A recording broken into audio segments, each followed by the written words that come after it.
नमस्कार। चंद्रयान 3 लैंडिंग। चंद्रयान 3 पर पाकिस्तान की आम जनता ने क्या कुछ कहा। Chandrayaan 3 moon landing. चंद्रयान 3 के चांद पर सफल लैंडिंग से पहले पाकिस्तान के आम लोगों ने भी माना कि भारत उनके मुल्क से बहुत आगे निकल गया है।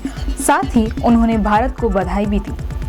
चंद्रयान 3 लैंडिंग। भारत के चंद्रयान 3 ने चांद पर सफल लैंडिंग कर ली है। Indian space research organisation ISRO ने एक बड़ी सफलता हासिल कर ली है। दुनिया भर की नजरें भारत के इस मून मिशन पर टिकी हुई थी। दरअसल चंद्रयान 3 ने चंद्रमा के दक्षिणी ध्रुव के पास सॉफ्ट लैंडिंग की है। ऐसे में पड़ोसी मुल्क पाकिस्तान की नजरें भी चंद्रयान पर थीं, जिस पर पाकिस्तान की जनता की कुछ प्रतिक्रियाएं भी आई हैं। दरअसल न्यूज एजेंसी पीटीआई से बातचीत में पाकिस्तान के आम लोगों ने भारत को बधाई देने के साथ साथ ही अपनी सरकार पर निशाना साधा है। एक पाकिस्तानी शख्स ने कहा कि मुल्क की हिफाजत करने वाले ही जब इसे खा रहे हैं, ऐसे में हम भारत की बराबरी कर कैसे पाएंगे। पीटीआई से बातचीत के दौरान पाकिस्तानी शख्स खुद मान रहा है कि भारत पाकिस्तान से बहुत आगे निकल गया है। पाकिस्तान में रोटी और कपड़े के लिए तरस रहे लोग। वहीं एक अन्य पाकिस्तानी युवक का कहना है कि पाकिस्तान में फिलहाल रोटी, कपड़ा और मकान के लाले पड़े हुए हैं। पाकिस्तान खुद अंतर्राष्ट्रीय मौद्रिक कोष IMF के भरोसे है। ऐसे में हम तरक्की और तकनीकी के बारे में सोच भी नहीं सकते। वहीं पीटीआई से बातचीत में एक पाकिस्तानी शख्स का कहना है कि पहले पाकिस्तान की हालत बेहतर हुआ करती थी और पाकिस्तान दूसरे देशों की मदद किया करता था, लेकिन अब स्थिति बदतर हो गई है। बता दें कि इससे पहले भारत के मून मिशन का मजाक उड़ाने वाले पाकिस्तान सरकार के पूर्व मंत्री फवाद हुसैन चौधरी ने भी भारत के चंद्रयान मिशन के लिए बधाई दी है। साथ ही उन्होंने पाकिस्तानी मीडिया से चंद्रयान 3 की लैंडिंग का लाइव टेलीकास्ट करने का अनुरोध किया है। बता दें कि भारत के चंद्रयान 3 ने चंद्रमा के दक्षिणी ध्रुव पर उतरकर इतिहास रच दिया है। दरअसल इसरो की तरफ से दी गई जानकारी के अनुसार 23 अगस्त की शाम को चंद्रयान 3 ने चंद्रमा की दक्षिणी ध्रुव की सतह पर सफल लैंडिंग की है। Pakistan reaction over Chandrayaan 3। India तरक्की कर रहा है, वह आगे जाएगा। चंद्रयान 3 मिशन पर बोले पाकिस्तानी। पाकिस्तान में इमरान खान के नेतृत्व में मंत्री रह चुके फवाद हुसैन चौधरी ने भी भारत के चंद्रयान मिशन को लेकर ट्वीट किया था। वहीं आवाम भी सफलता को लेकर आश्वस्त दिखी। Pakistan reaction over Chandrayaan 3। इस वक्त भारत के चंद्रयान 3 मून मिशन को लेकर पूरी दुनिया में चर्चा हो रही है। हर किसी की नजरें भारत के चंद्रयान 3 की लैंडिंग पर टिकी हुई थी। इसको लेकर भारत का पड़ोसी मुल्क पाकिस्तान भी उत्सुक नजर आ रहा है। हाल ही में जब पाकिस्तानी यूट्यूबर शोएब चौधरी ने आवाम के बीच जाकर इंडिया के चंद्रयान 3 मिशन पर प्रतिक्रिया ली, तो पाकिस्तानियों ने कहा कि इंडिया तरक्की कर रहा है, वह आगे जाएगा। पाकिस्तानी आवाम ने कहा भारत हर क्षेत्र में मेहनत कर रहा है, इसलिए बेशक भारत आगे जाएगा। भारत की सफलता पर बात करते हुए आवाम ने कहा कि इसके पीछे की सबसे बड़ी वजह यह है कि भारत में लोकतंत्र मजबूत है। IT के क्षेत्र में बहुत सफलता हासिल की है भारत ने चंद्रयान 2 पर भी काम किया था। पाकिस्तानी यूट्यूबर ने चंद्रयान 2 पर भी बातचीत करते हुए आवाम से सवाल जवाब किए। इस पर आवाम ने कहा कि हमारे देश के लोग एक बाइक नहीं बना सकते, वहीं भारत ने मून मिशन को लेकर कई सारे काम किए हैं। यहाँ पर रहने वाले लोग सिर्फ दूसरे मुल्क का मजाक उड़ाते हैं, जबकि वो खुद कुछ नहीं कर सकते हैं। भारत ने चंद्रयान 2 पर भी काम किया था, भले ही वो सफल नहीं हो पाया, लेकिन उन्होंने काम किया था। फवाद हुसैन चौधरी ने किया था ट्वीट। पाकिस्तान में इमरान खान के नेतृत्व में मंत्री रह चुके फवाद हुसैन चौधरी ने भी भारत के चंद्रयान मिशन को लेकर ट्वीट किया था, जिसमें उन्होंने पाकिस्तानी मीडिया से चंद्रयान 3 की लैंडिंग का लाइव टेलीकास्ट करने का अनुरोध किया और उन्होंने भारत की सफलताओं को लेकर बधाई भी दी।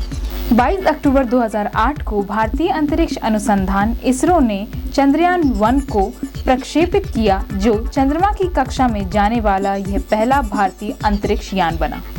चंद्रयान शब्द संस्कृत से लाया गया है और इसका अर्थ है मून क्राफ्ट, मतलब जैसे कि स्पेस क्राफ्ट।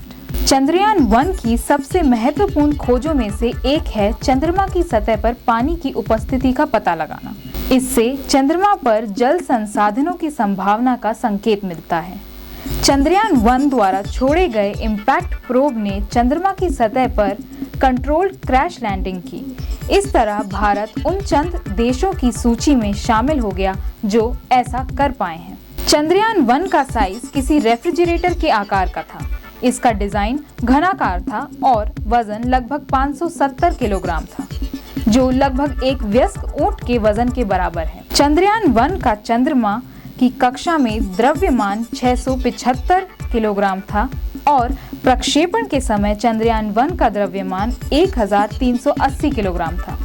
चंद्रयान 2 को 22 जुलाई 2019 को लॉन्च किया गया। चंद्रमा पर खोज के लिए यह भारत का दूसरा मिशन था, जिसमें एक ऑर्बिटर, लैंडर और रोवर शामिल रहे।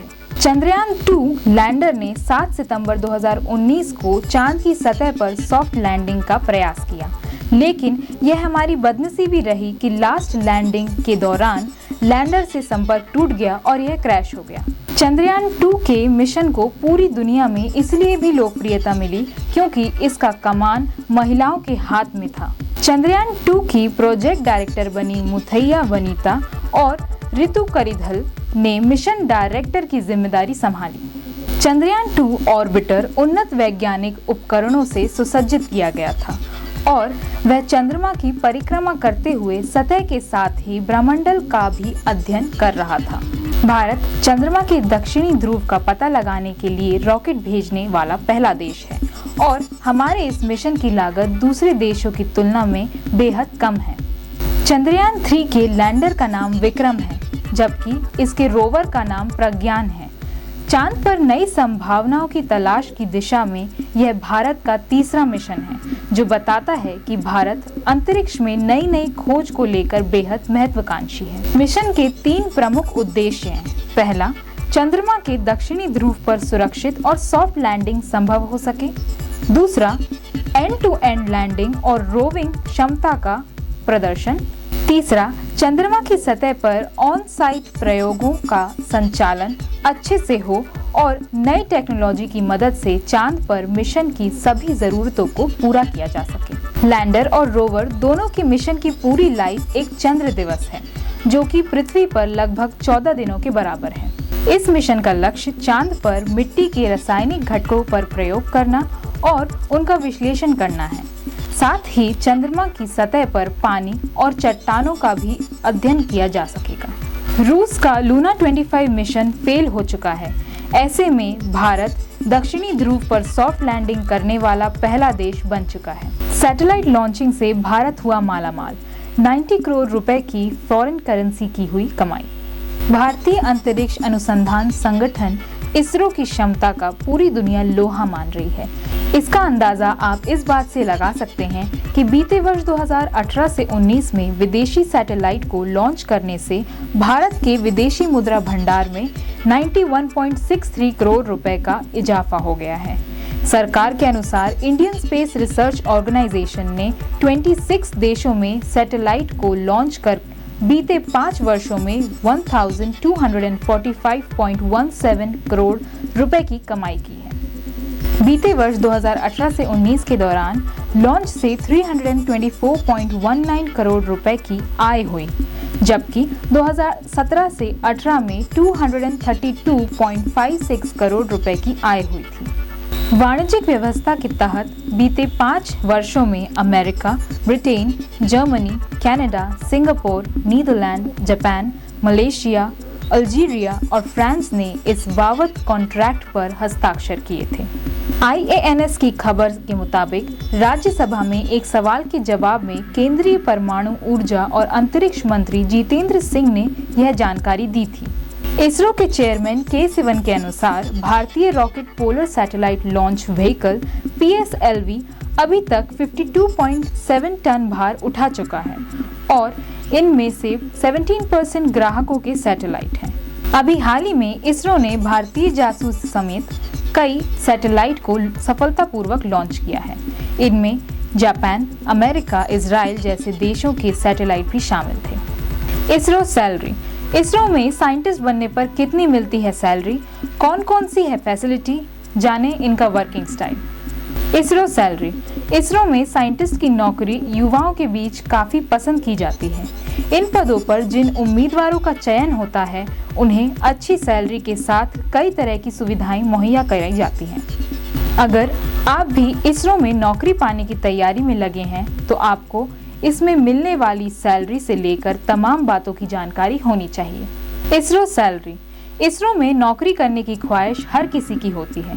इसरो में साइंटिस्ट की नौकरी युवाओं के बीच काफी पसंद की जाती है।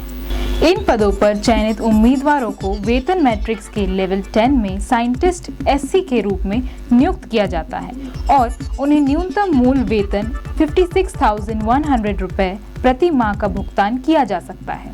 इसरो साइंटिस्ट का प्रत्येक पद अपने भत्तों और लाभों से जुड़ा होता है, जिसका लाभ उम्मीदवार प्रोबेशन पीरियड पूरी होने के बाद उठा सकते हैं।